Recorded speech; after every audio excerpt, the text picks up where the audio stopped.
अस्सलाम सलामकुम सर। वालेकुम मिस। कैसे हैं?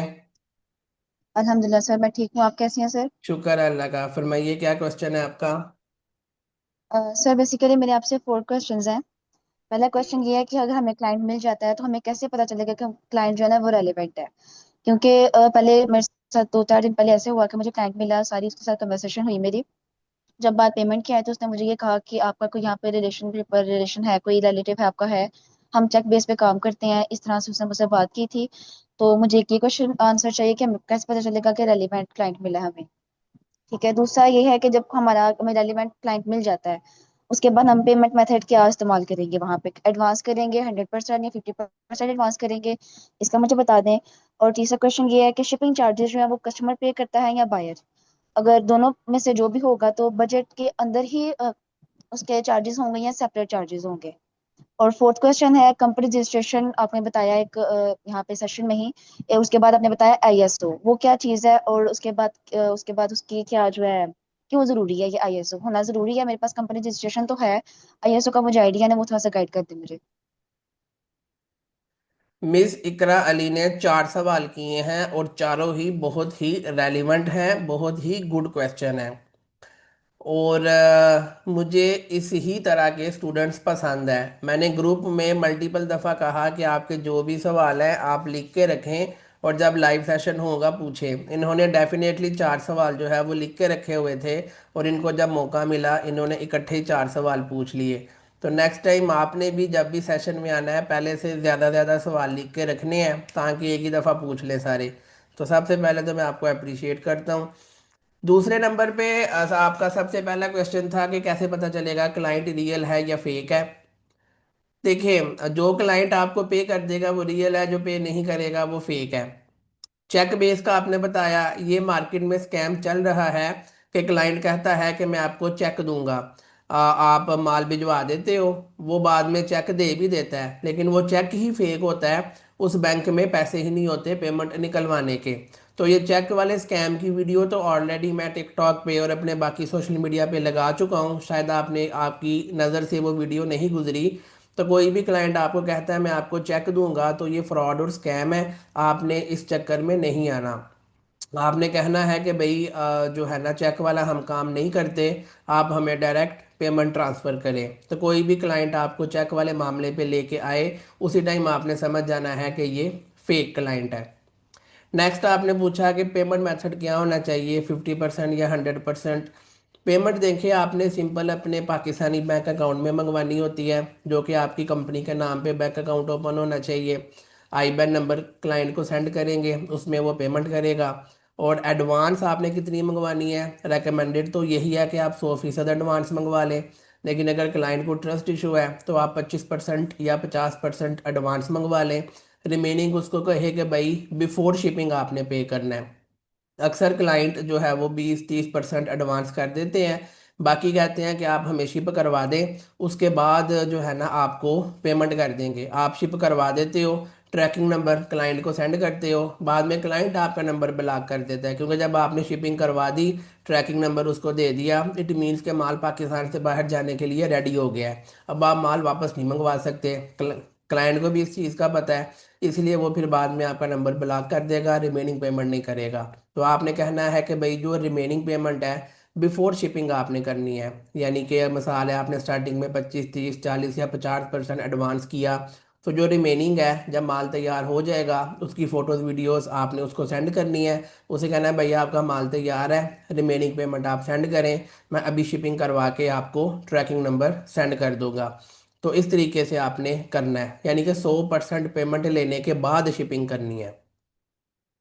फिर आपका नेक्स्ट क्वेश्चन था शिपिंग चार्जेस कौन पे करेगा। 100% अच्छी बात है कि कारोबार में ऑल जो एक्सपेंसेस है वो यूज़र यानी कि बायर ही पे करता है। अगर हम कोई 10 रुपये का बिस्किट भी लेते हैं उसके ऊपर भी कंपनी ने लिखा होता है कि मिसाल है 8.5 रुपये का बिस्किट है, बाकी 16% या 18% सेल टैक्स है। तो वो टैक्स असल में गवर्नमेंट ने लगाया होता है उस बिस्किट बनाने वाली कंपनी पे कि भाई ये टैक्स आपने पे करना है, लेकिन वो टैक्स भी आवाम से लिया जा रहा होता है। तो कोई भी टैक्स आप पे लगेगा या कोई भी एक्सपेंस आएगा अल्टीमेटली आपका बायर ही पे करेगा, आपने जेब से अदा नहीं करना। तो जो शिपिंग के पैसे हैं वो आपका क्लाइंट पे करेगा, ये बात तो 100% कन्फर्म है।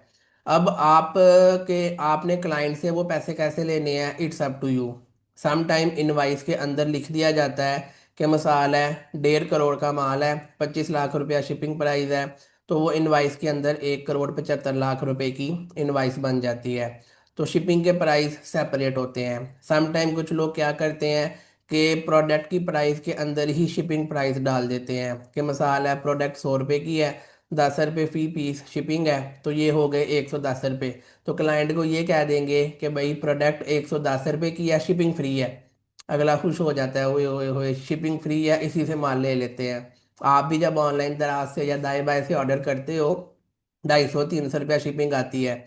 तो अगर 1,000 रुपये की प्रोडक्ट है, कुछ कंपनीज ने लिखा होता है कि प्रोडक्ट 1,000 की है, 300 रुपया शिपिंग है। और कुछ ने लिखा होता है 1,300 की प्रोडक्ट है, शिपिंग फ्री। हम खुश हो जाते हैं, वाह भाई वाह शिपिंग फ्री। ये एक ह्यूमन साइकोलॉजी है।